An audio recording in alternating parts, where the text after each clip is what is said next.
And lo and behold, 6 green leaves and 6 stone jars. I know, I noticed that. What a great segue, Ched Myers. I think you've done this before. So since you mentioned it, I do want to get into 6 stone jars. These 6 stone jars mentioned in the John scripture, which starts our, in the lectionary, year C, that's the first one of this series. There's been a lot of speculation among scholars about the symbolic nature of these stone jars, from, their symbolism of the number 6 to the fact that the text identifies them as stone jars for ritual purification. So regardless of scholars' competing claims about what it all means, we'll keep this image of jars before us throughout the entire 6 weeks, even though we move off of that scripture, the wedding in Cana, of course. And I wanted to do this because, as Ted knows, a visual can really help keep a concept before us.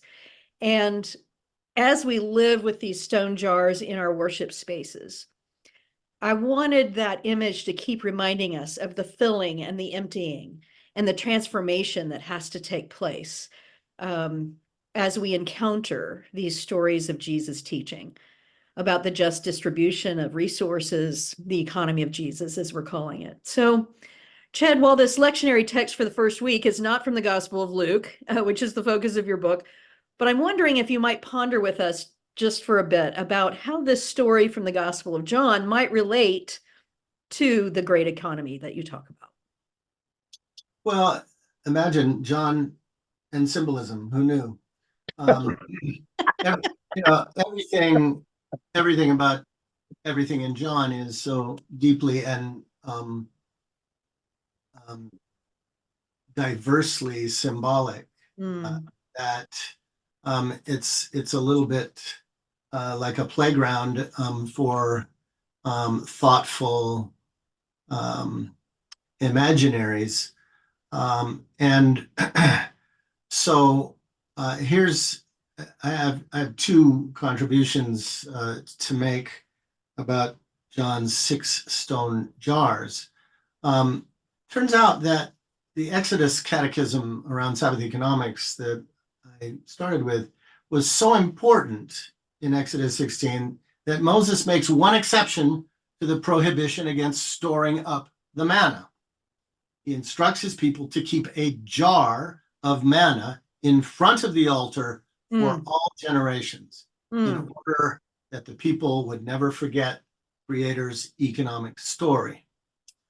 Well, judging by most of our lifestyles, it seems that jar was long ago misplaced. And yet, here in John's Gospel are 6 jars, just waiting to be completed by a Sabbath 7th, if we can just recover that ancient missing jar of Sabbath economics.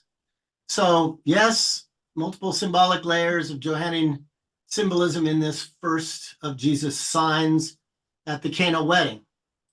But I would secondly venture that I think we can see in these jars an imaginary of restoration. Abundant wine in those jars is a fulfillment, actually, of the beautiful vision of reanimated abundance in the great economy that closes the oracle of the social justice prophet Amos. From Amos 9, 13, and 14, the mountains shall drip sweet wine, and all the hills shall flow with it. I will restore the fortunes of my people, and they shall rebuild ruined cities and inhabit them, shall plant vineyards and drink their wine, shall make gardens and eat their fruit. That's just such a beautiful image of the great economy back in balance, restored, and the people flourishing. Yeah. So if John didn't have in mind the jar of manna and the mountains dripping with wine, well, he should have.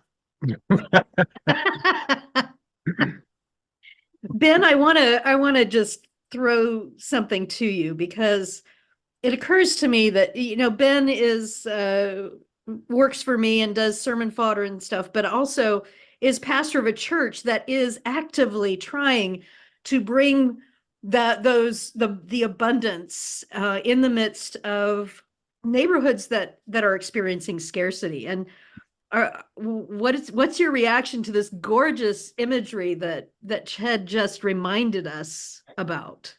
I think it's interesting because it kind of intersects with the way I look at those stone jars as vessels for wine.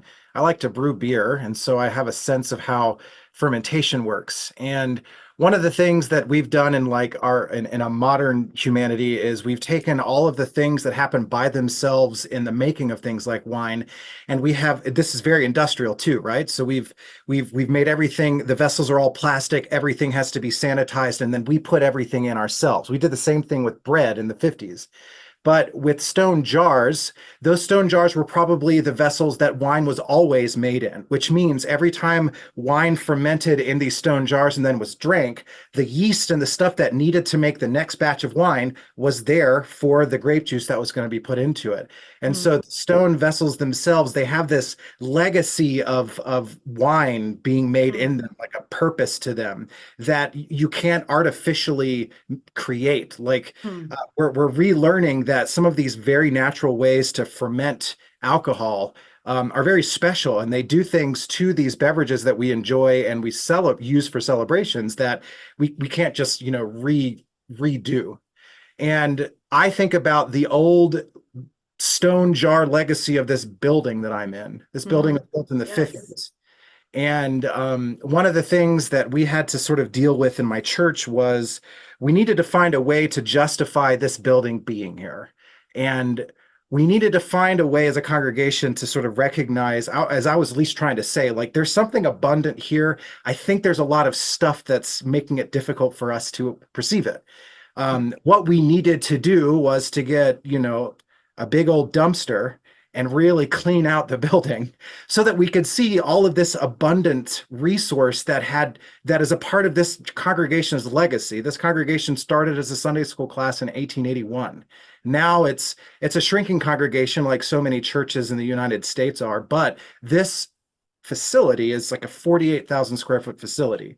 And there's a way to put the grape juice back into this stone jar of a building so that it can still continue to ferment into the abundance that this neighborhood needs in 2024, rather than the abundance that it provided, in the 60s and 70s. Yeah. And that's kind of where there's like a lot of different things that intersect for me there. I was absolutely thinking about how you have turned these Sunday school rooms and these little rooms into places where artists and nonprofits are creating all of this abundance. So yes, that building as stone jars. Ted, you are the visual homiletician. What comes to you around stone jars? Well, the stone that these jars most likely were stoneware, fired ceramic. John gives a hint to their scale. These are not small things that you tuck in your tunic. These are if you are standing next to them, you can lean up against it and it's not going to tip over. Yeah. They're cool to the touch, and they have something to do with purification. So the water inside is cool. To a child, there's no difference between a stone jar that holds 60 gallons and a well. We're talking about a receptacle for water, and the water comes from below the feet. This is deep. So this water that comes out of these jars came from a very profound place, profound under the foundation. And the abundance that we end up enjoying, this is water. Is there anything more abundant? Well, put a little feather in that, because we'll come back to scarcity and abundance when we talk about water. But for the purposes of this story, absolutely. Like water covers the planet, water fills our bodies. Like, is there anything that is more abundant than water? Essential to life. And so here you've got these 6 enormous vessels that a child could just jump in abundance embodied. So that's I'm when I hear stone jars, that's what I'm thinking. I'm thinking of something large, something that has to do with abundance and with renewal.